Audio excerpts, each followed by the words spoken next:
comment, à travers le théâtre, les arts de la scène, on peut arriver à investir ce champ d'action pour le transmettre et pour l'utiliser dans un cadre plus professionnel.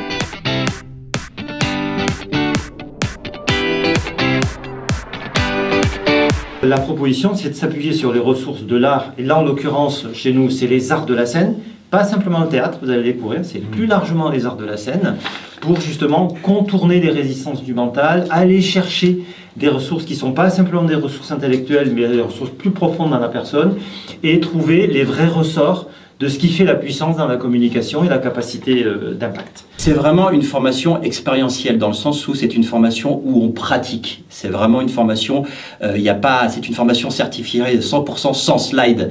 Il y a vraiment cette idée d'être mis sur le devant de la scène. On dit souvent j'ai le souffle court, j'ai une boule dans la gorge quand on est stressé avant de prendre la parole par exemple. Les outils de technique vocale et de chant peuvent nous aider à justement faire descendre tout ça du mental qui n'arrête pas de tourner à être aligné dans notre corps et pouvoir s'exprimer avec plus de sérénité. Au bureau dans votre société, que vous êtes en réunion et que tout le monde parle et qu'au bout d'un moment, il faut imposer son point de vue. Rien ne sert de courir, il faut partir à point. J'ai quelque chose à vous dire, écoutez-moi. Pour être sincère dans ce qu'on a à dire, je pense au contraire qu'il faut être aligné avec ses émotions et les accepter, pas les laisser submerger bien sûr la prise de parole, mais elles sont présentes.